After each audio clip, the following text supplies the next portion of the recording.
Hello, hello. Welcome to another episode of the E-Reads podcast. I am your host, Liz, and this is my podcast where I talk with friends, authors, creatives, and all just great people to have a conversation with about wellness and creativity. And today I have the amazing Danni Williams, paranormal romance author. She's going to be on to talk about how do you write when you just don't feel like writing? And I think this is such a great topic because writing when you have inspiration is great. But if you only wait for inspiration, what happens on those days or those long stretches of time where just life doesn't feel inspiring? And so being able to have the structure and the strategies in order, or in your toolkit so that way you can write when you don't feel like it is going to help you have a sustainable career. And so welcome. I have Danni here. Let me see. Do I have any announcements for y'all? I don't think I have any announcements today for y'all. Oh, yes, I do. The sponsorship. So if you would like to have your book featured or a shout out, even a birthday shout out, right? Make sure you hit the link and you sign up to sponsor an episode. And I'd love to shout out your product, service, or a person that you care about. And I think that's all.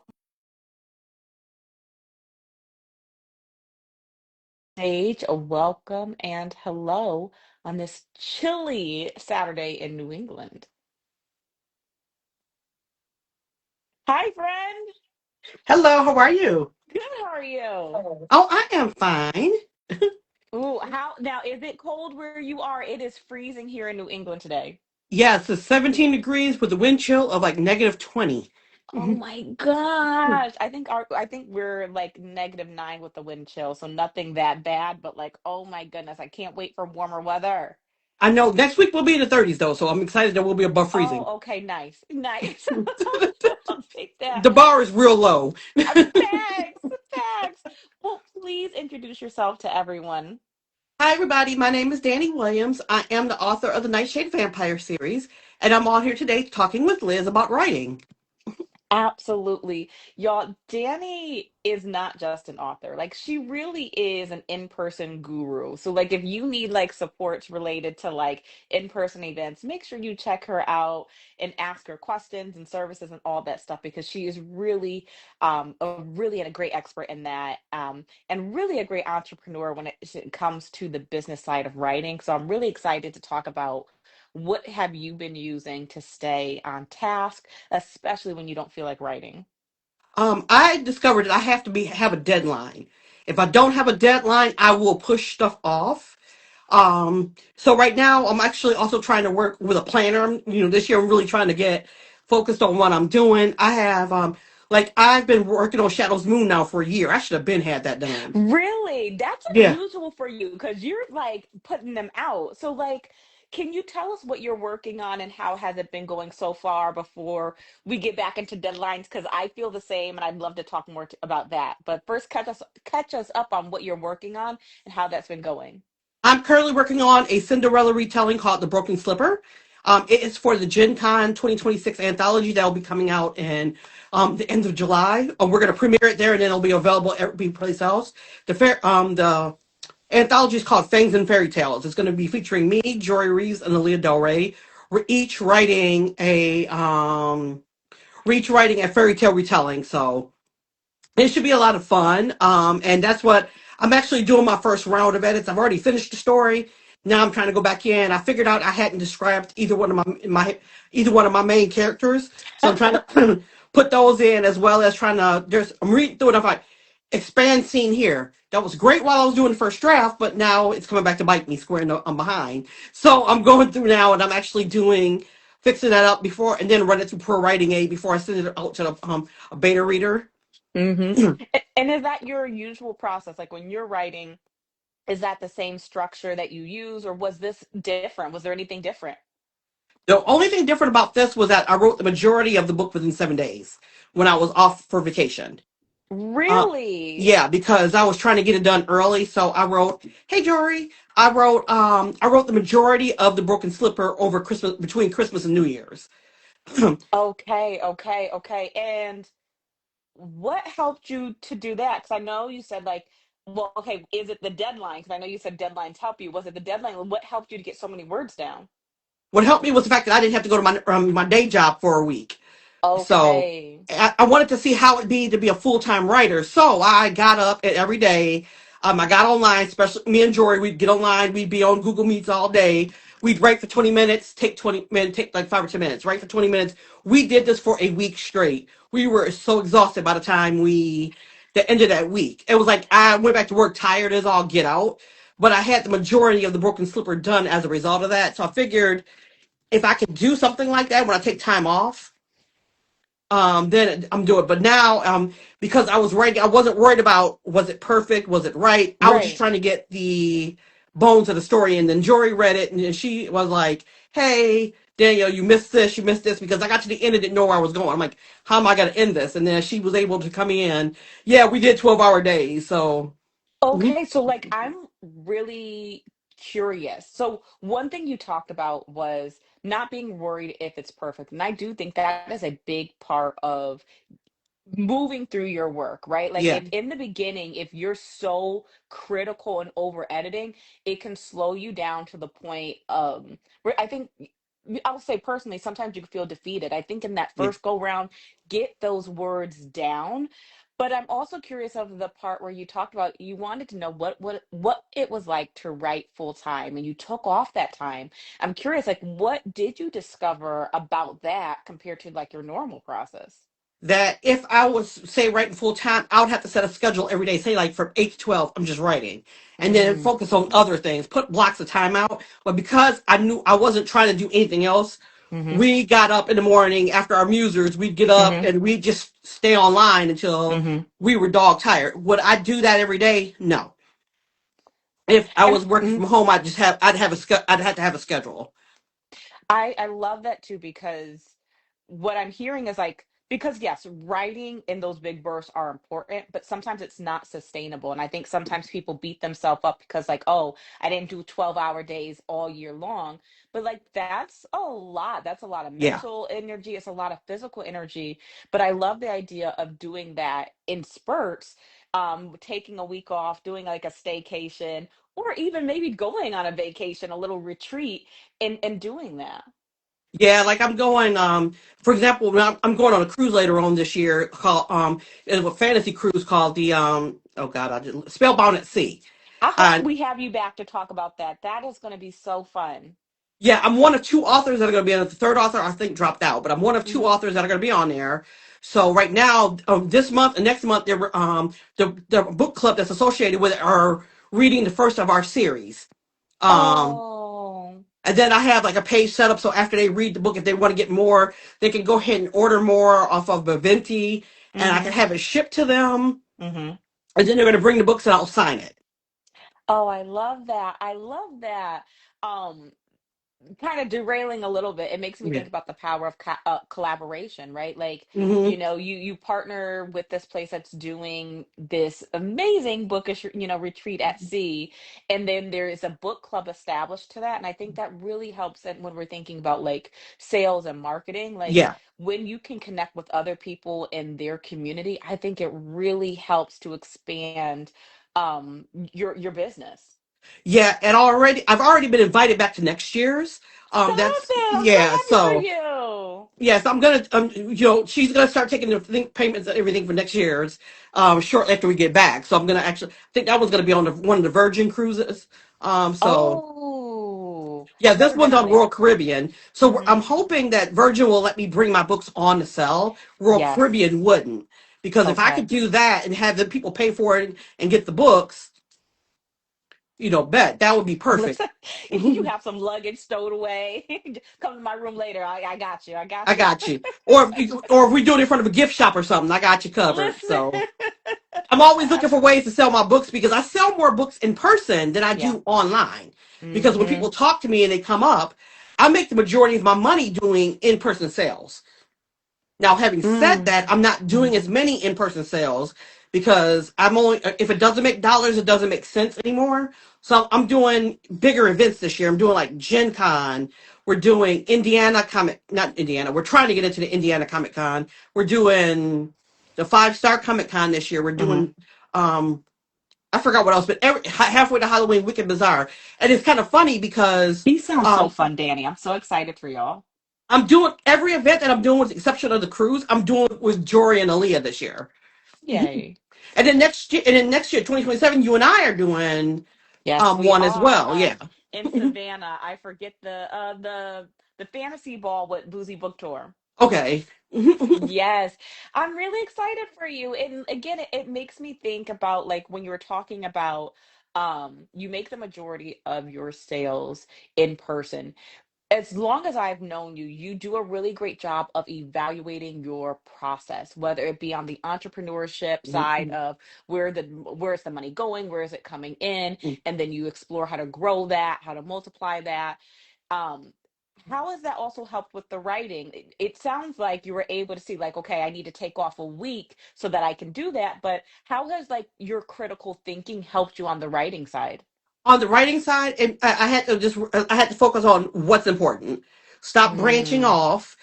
Like for example, this anthology. I have a deadline with this anthology. It's got to be completely done, written, everything March 15th. It's got to be ready to go into the anthology.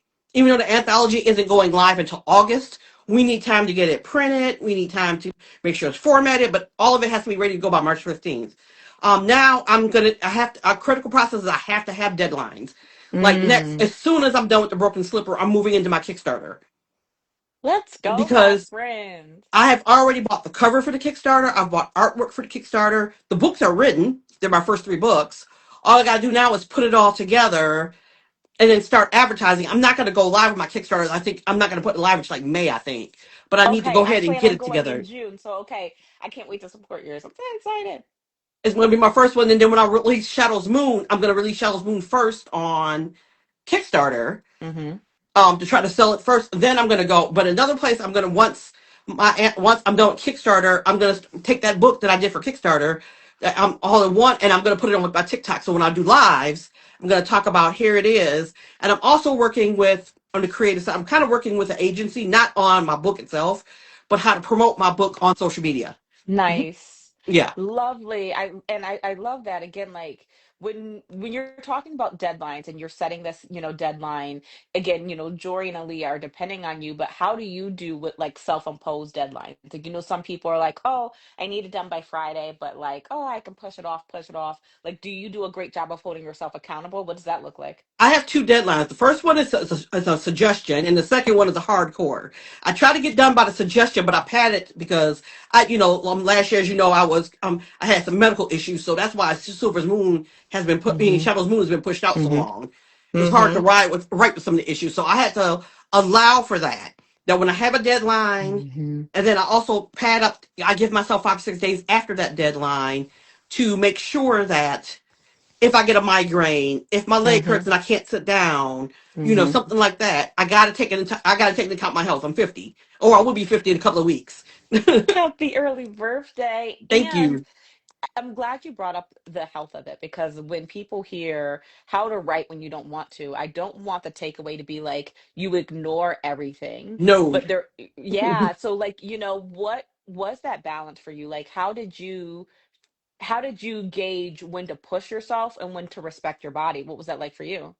for me, for one of the migraines, I don't even try it. When I have a migraine, it's done. It's a wrap. If I can probably try it through the warning signs, but I've discovered that yeah, okay, I'm still writing, but and then I'm not gonna be able to do anything for 2 days. Gotcha. Um, so there's a time when okay, I'm just tired. Well, hell, I'm tired. I'm tired all the time. So I'll tell myself, okay, you can give yourself 15, 20 minutes. If you could do at least 15 or 20 minutes worth of Yeah. work, and then if you're still too tired, still too loopy afterwards, walk away. Mm-hmm. But just don't come in and use I'm tired as an excuse all the time because you'll discover you'll keep using that excuse, keep using that excuse. Now, if I'm in pain, that's my body telling me, Yep. girl, you need to stop.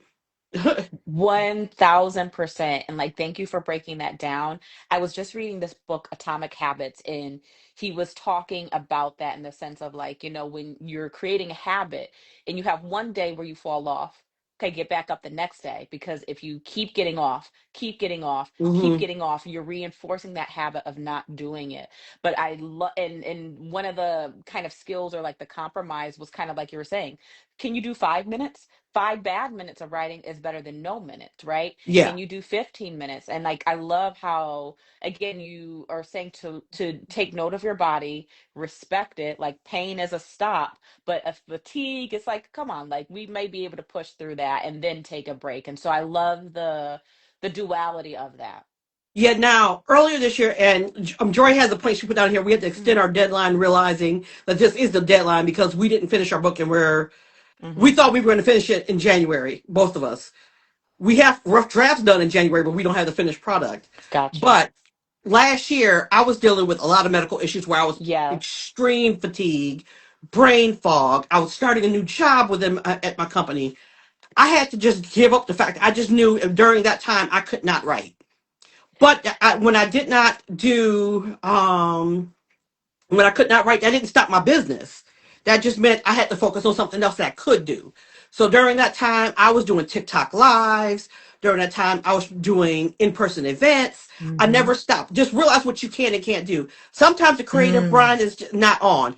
Okay, fine. I can't write today, but can I go balance my books? Can Mhm.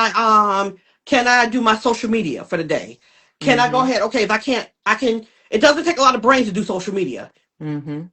I would just batch. I would batch film, batch film, batch film. But I would be in my room for 2 hours, and then I didn't have to film for the rest of the week.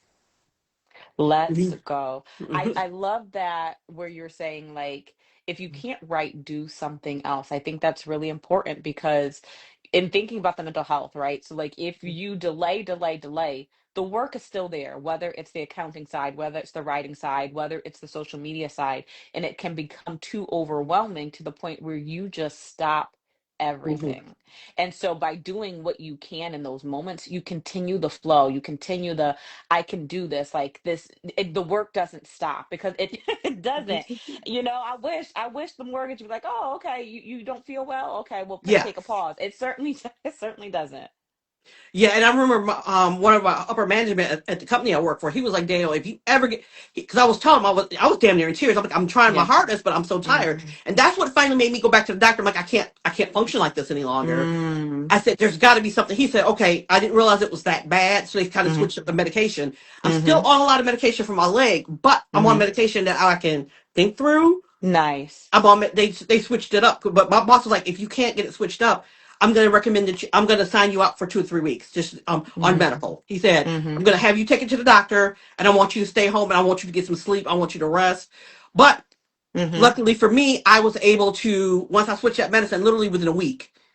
You know what though? It reminds me of how critical it is especially for creatives, go to the doctor. Go Mm, and make sure your health is okay because sometimes your fatigue is not laziness. Sometimes your fatigue is tied to health. And you could be yeah. judging yourself and harsh on yourself for something that needs a medical intervention. And so, like, it is important for you to make sure that you are okay. So, take Mm, care of you. Don't delay. Don't put yourself on the back burner because, quite literally, you are the business. And if you're not okay, nothing mhm. else is going to be productive. Yeah, and if it gets to be too much, tell your doctor. Your doctor might not realize Yes. that the side effects of the medication they're Yes. giving you. And I was lucky. I have what they call that? I have somebody, a healthcare a case Mhm. manager who's a nurse who my insurance company assigned to me when I was complaining that I was having a lot of issues and the doctors weren't believing me. And Oh, no. she Okay. was my advocate. Good. Because when I was telling her, I said, I'm crying because I can't do Mhm. anything. I'm tired. My brain Yeah. is fatigued. And she was like, no, no, no, no, no. Mhm. She called the doctor. And then she said, when you go on to that doctor, she said, act the fool if you have to, but make them I love that. understand. 1000%. 1000%. You do what you need to do for them to know that I need some relief. 1000%. And then she was like, I want you to go see a psychiatrist. She said, because Mhm. this is part of it. So I went to see a psychiatrist. Yes. Psychiatrist like, I can tell you, she said, I'm looking at your medication list. She said, there's two medications on here you should not be on together. She said, no wonder why you're Mm. not functioning. She said, I'm going to call I'm going to call your pain clinic. She said, I want you to make an appointment, go next week to the pain clinic, tell them what I said, and if they have questions, for them to call me back. I love that your doctors advocated and that you went and checked that out. Like, thank you for sharing that story because too often we don't go. And I get like sometimes it can be scary. You know, it could be like, okay, am I going to have a high copay and all these things? But like, your life is valuable. Like, You go know, into to the doctor and make sure that you are okay. yes, I'm gonna be on a payment plan for the rest of my life, but that's all right. Thank you for your vulnerability and your transparency, because listen, we would rather you be on a payment plan and be here than us Yeah. not to have you and have your stories and have all the things that you want to do. Yep. I mean, I'm on a payment plan. They hit my card once a month. I'm gonna be on it for the rest of my life. Just 0% interest. They was like, long as I make the payments every month, it's 0% interest. Okay, just go ahead. Every time I go to Okay, the doctor, listen. add it to I'll be paying y'all for the rest of my life. So I already know this.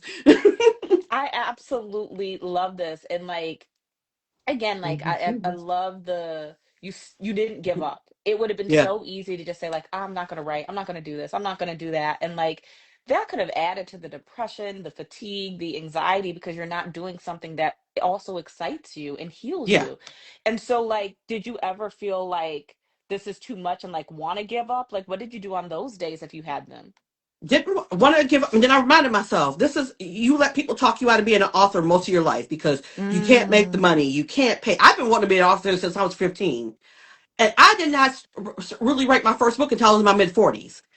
mm, Because, and when self-publishing changed, I was able to like, wait a minute, I can self-publish. I don't have to go through the query yes, and being an author, because my parents were like, we pay for you to be an engineer. We pay for yes, you to go to school. They sacrificed a lot. They were determined that I was going to do yes. something. And I've had jobs that made good money, Mm-hmm. throwing up blood because of it, but I've had jobs that make good Mm-hmm. money. And I'm like, you know Mm-hmm. what? And then after 20 years, the job I had for all the time, gave my heart and soul to, said, oh, you got 3 months left. Sorry. Let me tell you, we had Mhm. someone on, I think it was Marcia last week, and talking about the same thing. Like, again, I'm not saying don't have a 9 to 5, because listen, stability is important, but also do something that is for you. Because when these jobs are ready to cut out, they're ready to cut out, and they're just like whatever. Yeah. And like that is so frustrating to me, and I feel like it's so disrespectful. Like, oh, that makes me so mad for you. Yeah, so I'm just like, but you know what? It gave me 6 months where I didn't have to work. They gave me 6 months salary. They gave me Nice. 18 months, 18 months Cobra, whatever. So I was able to survive until Mm-hmm. I found my other job. But that was the term I was like, you know what? I need to find myself. So I tried voiceover Mm. art, which behind me you can't see it, but on the other side of the camera is a booth. I still do voiceovers on occasion. But I did that, and I'm like, okay, I was making money of that, and then COVID hit. We were stuck inside the house. My voiceover work dried up like that. It Really? dried up. It came started slowly but surely coming back, but it Okay. dried up when the COVID first hit. So I'm like, you know what? I've always wanted to write my book. So I started writing. I was with one group, and then I found the Musers. Then so on Clubhouse, and then after that, I wrote Shadow's Debt, which was my first book. Then I wrote Shadow's Doubt, and then after that, just one guy who was really rude was like, "Well, you can't be at my event, but I suggest you try Comic Cons because I don't like romance and blah blah blah." Okay. Much as I didn't like the guy, I took his advice. I tried my first Comic Con. I'm like, I make more money at Comic Cons than I do at romance events. Girl, why am I doing like, Gen Con? I'm doing I'm doing something five-star Comic Con this year. Trying to get into the Indiana Comic Con. I'm on the wait list for the Motor City Comic Con. Let's You go, my know, friend. I'm trying to do big events. I'm not trying to do small events. No, when me, Jory, and Aaliyah went to Gen Con last year, and the Mm-hmm. amount of money we made at Gen Con changed my whole mindset about. I had to put on my business hat. And I had to think if it doesn't make dollars. If it doesn't make dollars, it doesn't make sense. It's not that I don't want to make it that I can cover my event. That's not my Mm-hmm. goal. My goal is to come out with making a profit because I was doing a Mm-hmm. lot of events where I could barely cover my table. If Mm. I go to an event and I can't cover my table, I don't come back to that event. I don't care how nice the event was. If Right. I only cover my table, it's not worth my time sitting there.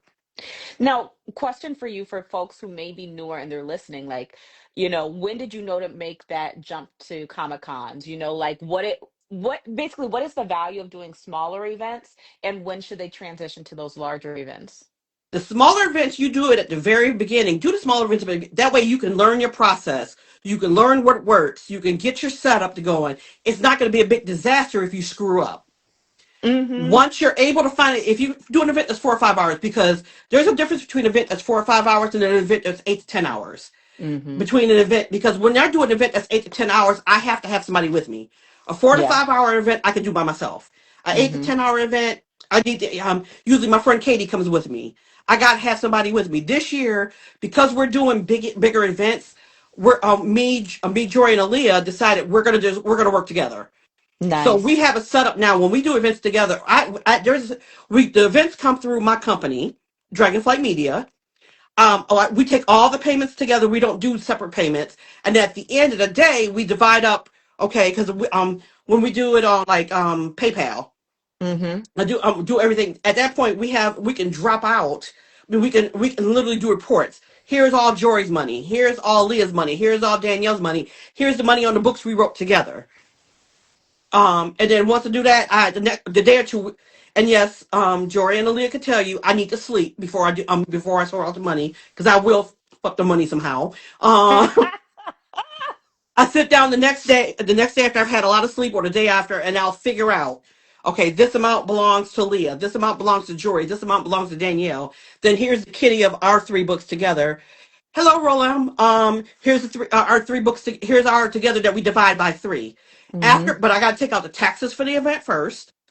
I have to once I take out the taxes, then I have to send the taxes off because it's all coming through my company.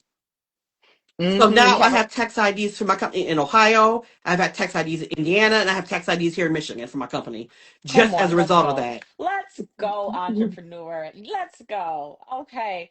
Rolam, thank you for stopping by. And he says, LOL, gotta get that money right. Yes. 1000%.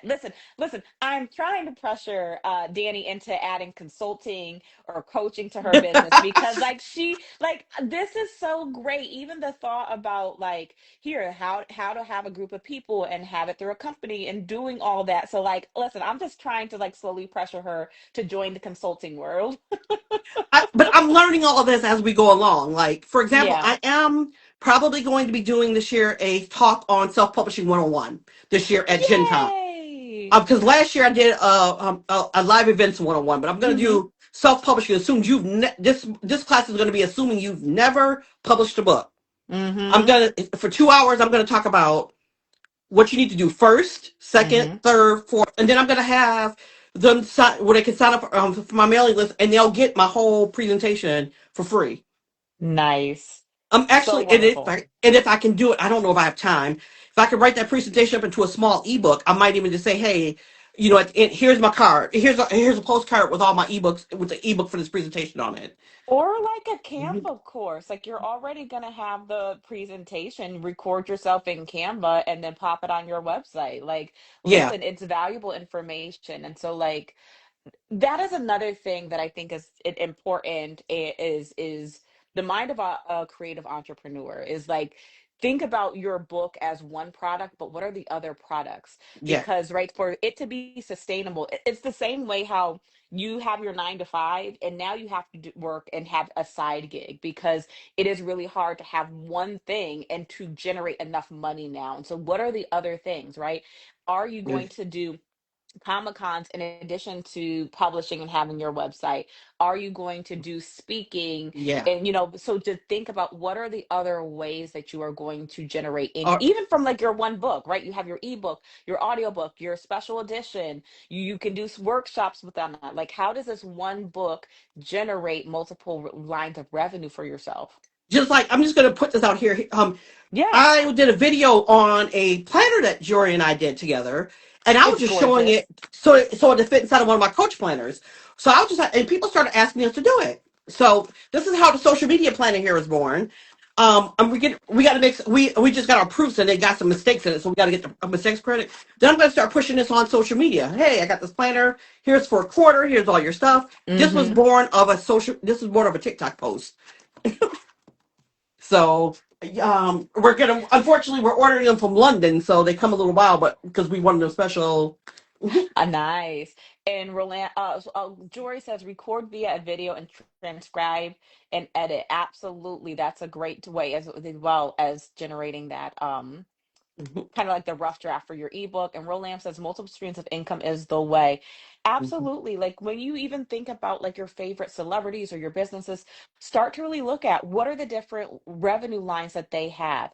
And does that inspire you? Are you interested in that? Right? Like what are the different things? Because um if you're just doing to say a book, that takes a lot of time, and it is a long-term investment Hmm. because you're putting the money up. Even if you do a Kickstarter, it may take years to generate that, or to, or again, multiple different ways to breathe life into that. So what are the multiple streams? Yeah. Because again, like, your book has a long shelf life. Like, long after you publish that, you are going to be making money from that. But what are the other things that are going to help to make your income consistent? So we may have you come back to do one on just multiple streams of income and Yeah. just the entrepreneurship side. But Because I'm getting ready. going back, Oh, sorry. yeah, Because I'm no, also no, getting go ahead. ready to take lessons, and I'm going to take lessons. Go back take lessons for narrating. I have all the stuff to record my own damn books. So the goal is for me to start taking lessons and for me to try to record our anthologies before Gen Con this year. So that's one of the goals that I have. But I have to wait until I get a little bit more cash flow because right now we're paying for all the events we're doing. Mm-hmm. We're paying out of pocket right now to get into the events. And they're expensive, like, they Yeah. really are. And I think, kind of going back to, like, that's another reason, like, if you are new, wait a little bit before you do a Comic-Con, because it is a financial commitment, especially if you factor in hotel and all of that. So, like, and it's nice because how many books y'all bring? Is it like 10 different books between, like, y'all bring a Between the ton three of, of us, there's yeah. over 30 books. Stop. Now, Okay. Aaliyah Yeah. has 20 something of those books, but Mm-hmm. between just over 30 books. When we were at Gen Con together, we had this tiny itty bitty 6 foot table. It was thin. Every time we moved, and our chests or our behinds would knock books off the table because we had just that many books on the table.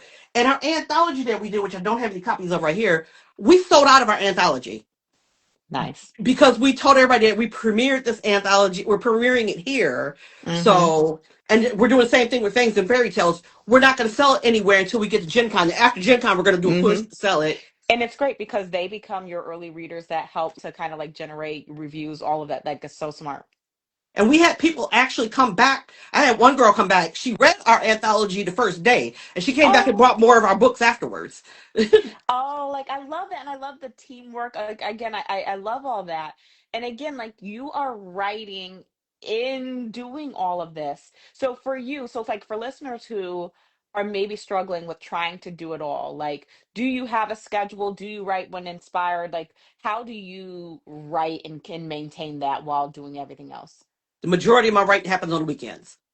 While I will try to do some stuff during the week, I might get maybe 100, 200 words during after work because at that point I'm trying to do social media. I'm trying to take care of the business part where we're trying to figure out budgets on how we're going to pay for Gen Con.